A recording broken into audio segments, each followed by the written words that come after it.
میرے رسول کریم صلی اللہ تعالی علیہ وسلم نے ارشاد فرمایا کہ جو اللہ کے رستے میں شہید ہو گیا، یہ سنن نسائی میں موجود ہے، اسے عذاب قبر نہیں ہوگا، بلکہ ایک حدیث میں تو فرمایا حساب کتاب ہی نہیں ہوگا، اللہ بغیر سوال جواب کے جنت عطا فرما دے۔ کچھ لوگوں کو لوگوں کی بخشش پہ بھی مسئلہ ہی بنتا ہے کہ کوئی بخشا نہ جائے۔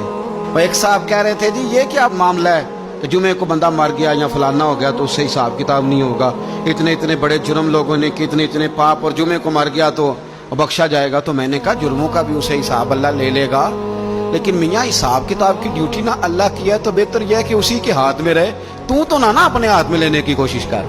سنن ترمذی کی حدیث۔ ہمیں پتہ نہیں کیا مصیبت ہے، ہمیں پتہ نہیں کیا مسئلہ ہے۔ ایک جنازے سے میں نکلا، آپ یقین کریں کبھی کبھی کلیجہ پھٹ جاتا ہے۔ میں ایک جنازے سے نکلا تو میرے ساتھ ایک بندہ جنازہ پڑھ کے نکلا تو کہنے لگا جی پیر صاحب دیکھیں آج کتنی دنیا آئی ہے، حالانکہ یہ بندہ اس طرح کا تھا، اس طرح کا تھا، اس طرح کا تھا۔ میں نے اسے کہا یار تجھے تو فکر ہی لگ گئی ہے کہیں جنت میں چلا ہی نہ جائے، تو اس طرح کرنا جنت کے دروازے کے سامنے کھڑے ہو جانا ڈنڈا لے کے کہ میں نے نہیں جانے دینا۔ شرم آنی چاہیے ہمیں۔ اللہ فرماتے ہیں جنت اتنی چوڑی ہے جتنے زمین و آسمان، اس کی چوڑائی زمین اور آسمان کے برابر ہے، تو ہم تو اپنے علاوہ کسی کو جانے نہیں دینا چاہتے جنت میں۔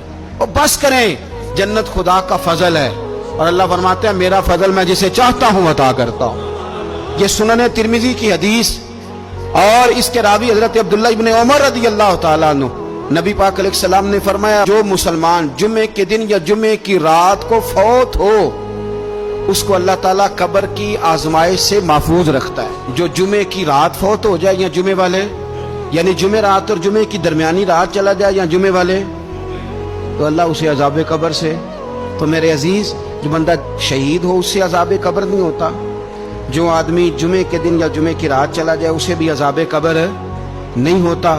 اور میرے رسول کریم صلی اللہ تعالیٰ علیہ وسلم نے فرمایا جو بندہ ایک دن اور ایک رات، یہ حدیث صحیح مسلم میں، سنن ترمذی میں، مصنف عبد الرزاق میں موجود ہے، ایک دن اور ایک رات اللہ کی رضا کے لیے اسلامی سرحد پہ پہرا دے۔ میں اور آپ سوئے ہوئے ہیں، لیکن وہ لوگ جو فوجی بارڈروں پہ کھڑے ہیں، دیکھو مدینے والے محبوب کس کس پہ کرم فرماتے ہیں۔ ساری عمر نہیں، 24-25 سال کی سروس نہیں، فرمایا ایک دن اور ایک رات اللہ کی رضا کے لیے جو اسلامی سرحد پر پہرا دے، مسلمانوں کو کافروں سے بچائے، رب اسے عذاب قبر نہیں دے گا، اسے اللہ تعالیٰ اپنے فضل سے معاف فرما دے گا۔ ایک رات اور ایک، آپ کیا سمجھتے ہیں کہ ان فوجیوں کی کوئی چھوٹی شان ہے؟ ان کا کوئی چھوٹا مرتبہ ہے؟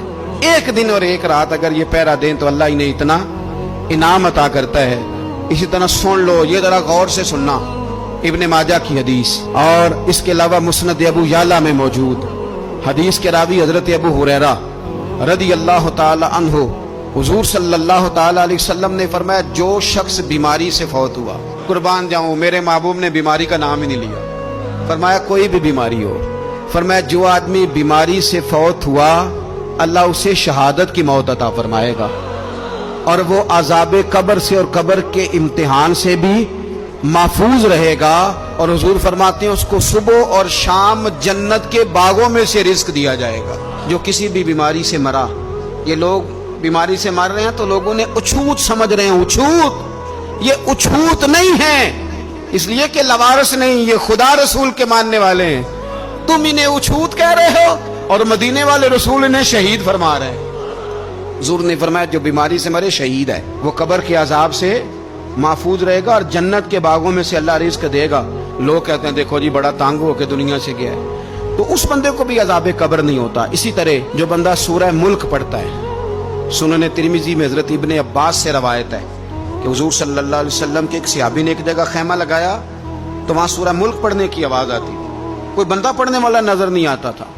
جب حضور کی بارگاہ میں عرض کیا تو فرمایا وہاں قبر تھی اور قبر کے اندر بیٹھ کے میرا صحابی سورہ ملک کی تلاوت کر رہا ہے۔ اگر ہمیں خسرہ نمبر یاد ہو جاتا ہے نا اپنی جگہ کا، اور ہمیں پتہ ہوتا ہے کہ میرے والا حصہ کتنے کروڑ کا ہے، اگر ساری کہانیاں ہمیں یاد ہوتی ہیں تو سورہ ملک بھی ہمیں یاد ہو سکتی ہے۔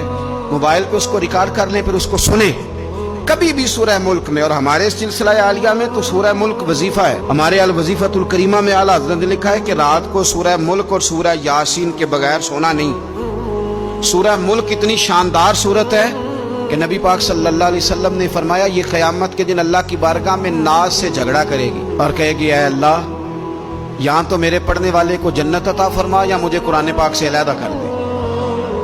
تو رب کریم پھر اپنے فضل سے پڑھنے والے کو جنت عطا کرے گا۔